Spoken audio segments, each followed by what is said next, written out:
So it's August 12th, 2023 today. But September 30th, 1864, Lee is going to attack Fort Harrison, Virginia, and he's going to lose. Robert E. Lee, he unsuccessfully counterattacks Fort Harrison, Virginia, from which Confederates had been ousted by Union troops the day before, September 30th. Fucking A. Here's a picture of Jefferson Davis in his dress. Oh my gosh, I gotta get on out of here. You know, even though the North, they lampooned Jefferson Davis when he was captured, a lot of motherfuckers had said that we need to keep this rat bastard alive. Abraham Lincoln is going to get killed. A lot of Union soldiers got killed. 300,000, 600,000 Americans got killed. So he led a treacherous, traitorous, it's an insurrection to overthrow the progressive revolutionary constitution in order to establish a slave society of just cruelty and tyranny and hierarchy and terrible awfulness. So they just laughed at him. He's going to die of an old age. The conspirators, those who killed Lincoln, are going to get hung, except for one fucking guy who ran up to Canada. And then that one fucking guy ran up to Canada. They had a hung jury eventually later on, and then he's going to give birth to a big old fucking family. So a lot of the Confederates got to keep on keeping on. So yeah, Jefferson Davis, apparently he threw on a woman's blouse and he tried to run away or some shit. But when he got captured, the Federals killed each other. There was like two Federals, there was friendly fire. They accidentally had shot each other and trying to capture the guy. So even though he got arrested, he's not going to get executed. No capital punishment for Jefferson Davis. He's going to die an old man, just like the conspirator, John Surratt, who conspired to kill Lincoln.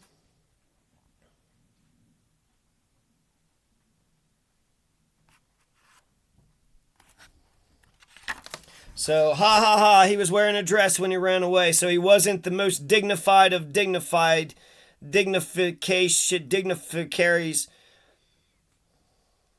But that's pish-posh shit anyways, you know? It's fucking war. Who gives a shit? He threw on a fucking blouse, he threw on a blanket, he threw on a shawl. You know, ninjas, they put on a fucking thing. I'd rather justice be implemented.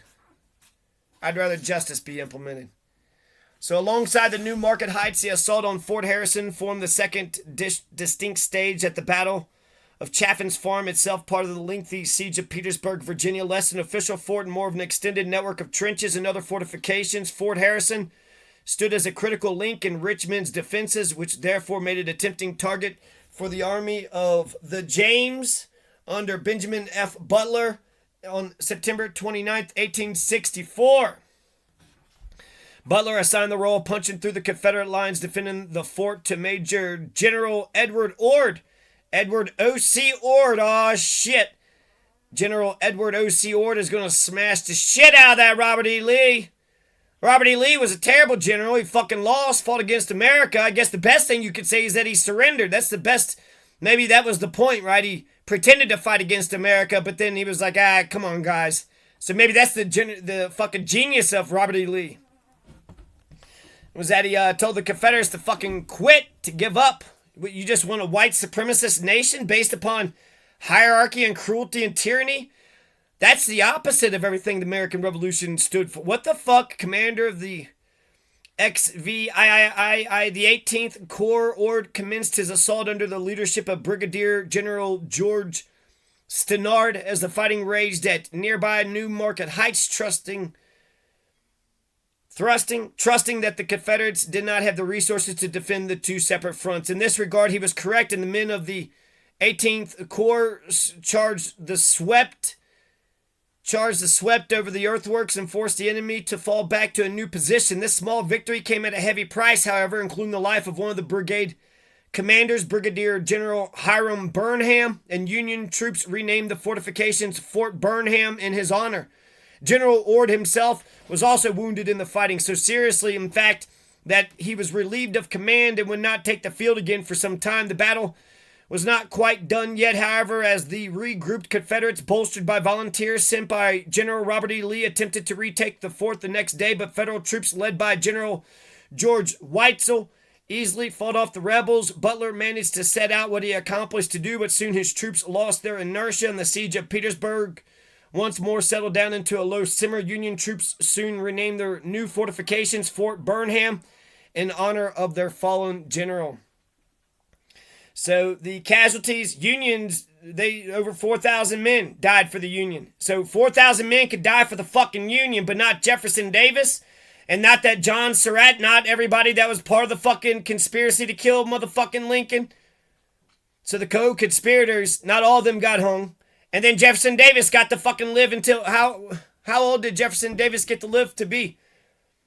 It's fucking bullshit. The only thing that gives me comfort is Simon Girty got to live to be an old man, so take that, you motherfuckers. Over 4,000 Union men, so they're going to say it's a Union victory because we take Fort Harrison. But it's kind of in terms of attrition, the art of war, according to Robert Greene, is to kill as many people as possible.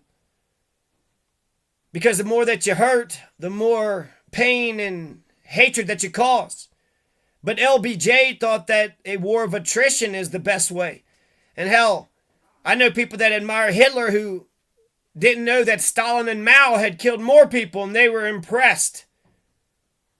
My fucking abusers, Confederate racists, anti-Semitic, child-abusing piles of shit. Big admirers of Hitler. Don't Jew her over, that's what she likes to say. Don't Jew her over. And then when she heard that Stalin and Mao had killed more people, she was impressed. What? You mean the leftist fascist could be worse than the right fascist? Yeah, you dumb motherfucker. Good thing these pieces of shit aren't put in charge. They couldn't win an election if they tried. You'd have to convince the people that you got good ideas, good intentions, and that you'll do a good job. You wouldn't be able to fucking do that shit. The Hatfield, the McCoys, and other feuding hillbillies. Last but not least, you have all these, right? You got the Hatfields and the McCoys started over the family's pig. One family's pig was on the other person's land. Hey, that's my pig. Why is my pig on your land? And then there was also a McCoy had defected to the Union cause. So a lot of it was Confederate versus Confederate.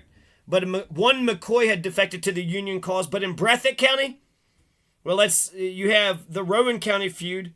You got the Rowan County, and then you got the Perry County feud. A lot of Eastern Kentucky feuds. Martin Tolliver feud in Rowan County, and then the French Eversole feud in Perry County.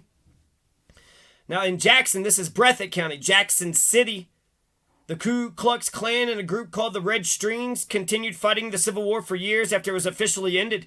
So Bill Strong, the leaders of the Red Strings was Captain Bill Strong and James Deaton. James Deaton and the other James Deaton. You had one James Deaton and two James Deaton. Then you had Tom Depot Deaton. The Deatons were on the side of Bill Strong. So I like this history. I love this history. Captain Bill Strong, the Hargis-Callahan-Cockrell dispute.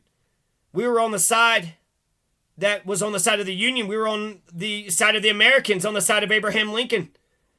And the Ku Klux Klan, because they had lost, because they were racist piles of shit, carried on.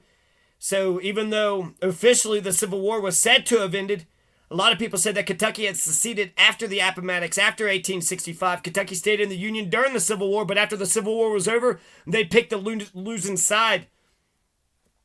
You want a Southern fucking culture without the very slavery that built the culture, you dumb motherfuckers. Bunch of fucking lazy piles of shit. They couldn't get black folks to do their labor for free anymore, so they had a bunch of kids and started making them be slaves. But the Red Strings in Breathitt County for 100 years ago, in Breathitt County, 1886, so this is way the fuck back then, 150 years ago, Breathitt County had more progressive men under Captain Bill Strong. Bill Strong was a fucking strong man. Captain Bill Strong was a badass motherfucker.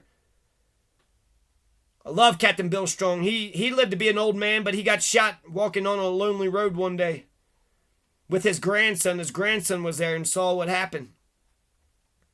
In Perry County, 1882, 74 men had died in the French Eversole feud. 74.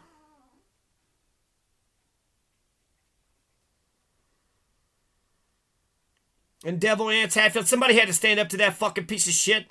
Fuck the Hatfield motherfuckers. I like that the McCoys actually made Christianity respectable.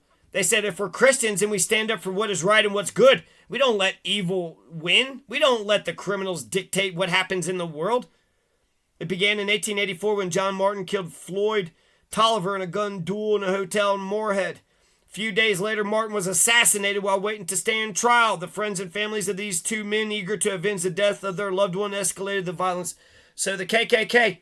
No, my people wasn't on the side of the KKK. That was, you had Edward Deaton, and then you had Sarah Smith. So you had the Smiths, and you had the Strongs, and you had, who else? Was it the Chitwoods? The Chitwoods are usually on the wrong side of these conflicts, so probably not the Chitwoods.